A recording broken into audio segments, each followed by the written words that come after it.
So I was born and grew up in Berkeley, California in the 1970s, in the shadow of the 1960s. So it's perhaps no surprise that I have a lifelong commitment to racial and economic justice. It's really in the water in Berkeley, those of us living there. But I also grew up in the shadow of Silicon Valley. And so I've had a lifelong fascination with technology and how that's transforming our economy and society. And I've come to understand that technology and the control of information is leading to what we're in the midst of, an information revolution that's as important for our economy as the Industrial Revolution, the control of energy, was some 200-300 years ago. And so perhaps it's no surprise that in my professional career, what I've really focused on is the relationship between the economic dynamism of the new economy and what that means for social equity and opportunity. And what's the verdict? It's no surprise that it's not very good at the moment. For the last 30 years, not just the last 3 years, we've had lower than average economic growth and stagnant job creation in this country as many of the jobs have been innovated, automated, or exported out of existence. And we have the highest levels of inequality in this country that we've had since the Great Depression. So what's the solution to our economic and social crisis at the moment? Well, I think the answer to that, or at least many answers, comes from the experience of a handful of cities across the US that have been successful in creating not just growth, but in creating just growth that is linking social equity and economic growth in virtuous cycles with lessons that we can learn from. Let me tell you a little bit about Jacksonville, Florida. I've never been to Jacksonville before. Now, Jacksonville has a lot of experience with social and racial conflict. In the 1960s, there were many civil rights leaders there trying to integrate the lunch counters like their compatriots in Greensboro, North Carolina. The political dialogue in Jacksonville at the time looked like this. The white segregationists in the area handed out axe handles to people who went around beating the protesters. And what's even worse, it came to be known as Axe Handle Saturday in the history of Jacksonville. The police were complicit in the activities, failing to intervene until organized black youth started taking the axe handles back and defending themselves. And the mayor at the time, a longtime segregationist, actually denied that there had been any fighting taking place and praised the police for keeping the political protesters separate, which wasn't true. What's remarkable is there's almost no video footage or photographs from this area. But what's even more interesting and remarkable is what's happened in Jacksonville since that time. Now, one of the things they did is they got rid of city government. They merged their city and county government in creating what is still the largest single city in the continental United States by land area. Now, what's significant about that? Most cities in the US have grown beyond the original city boundaries. Our urban areas have become regions, and yet our fragmented local government system prevents understanding those economic units as a single entity. And the fragmentation drives inequality between declining inner cities and growing wealthier suburbs. But in Jacksonville, that all happened in a single entity, a single urban area. The other institutional innovation they developed was something called the Jacksonville Community Council, starting in the 1970s. And they did two critical things. One, they developed a community indicators project, annual reports on the demographic, social, economic dimensions of change in the community, and using those facts to drive public decision. I know that's a radical thought, using facts to drive public decision these days, but they've done it. The other thing they've done is created every year community councils. They bring together groups of people, about 20, who are chosen deliberately as citizens, as residents of the area, with a diverse set of political opinions and experiences to examine a single critical problem in the region. Could be reforming the education system, could be problems with teenage pregnancy, could be how do we grow green jobs, which was a recent one.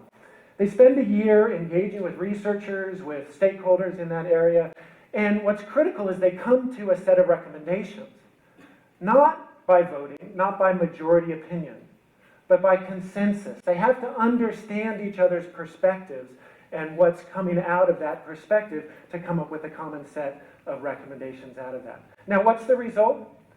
Jacksonville, through the 1980s and 1990s, grew twice as fast economically as the average across U.S. urban areas. And they were able to reduce the poverty rate in Jacksonville by 1/3 at a time when urban inequality and poverty was increasing across the country. Now, Jacksonville emerged in a study that I did with a colleague, Manuel Pastor. And what we did is we first had to identify those places that had both grown faster and improved social equity better than the average across the US.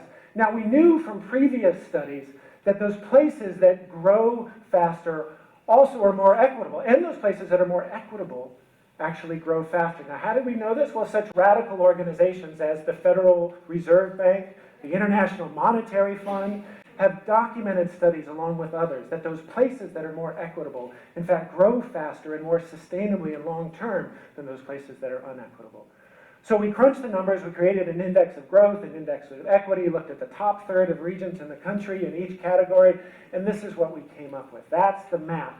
Those green places are the just growth regions across the US.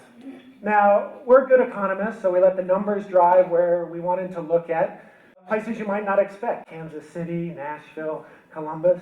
And then, like any good economist, we spent a lot of time with the numbers and looking at the demographic and social and economic characteristics of all these regions to see if we could figure out what the patterns were. And I'd love to tell you the results of that numerical study. I mean, I have to tell you, the multinomial logit regression story in and of itself is just gripping. There's a major motion picture on it coming out in December, but I don't have the time. And so, unlike good economists, we also went out and talked to people to try and find the processes and stories that help explain this pattern. And I want to tell you a couple of stories from that. One, Kansas City. There's an organization in Kansas City called the Mid-America Regional Council. It's what's known as a Metropolitan Planning Organization, MPO. Now, every region in the country has an MPO. If you want federal transportation dollars, you have to have an MPO, and of course everyone wants federal transportation dollars. In most parts of the country, they deal just with transportation planning. Some parts of the country, including Sacramento, they mix land use and transportation planning. In Kansas City, they deal with everything from early childhood education to aging services, to emergency services, to environmental services, to economic development, to international trade, to health services. What's critical about this is a very divided region. 2 states, actually one was a slave state and one was a free state in the Civil War, right?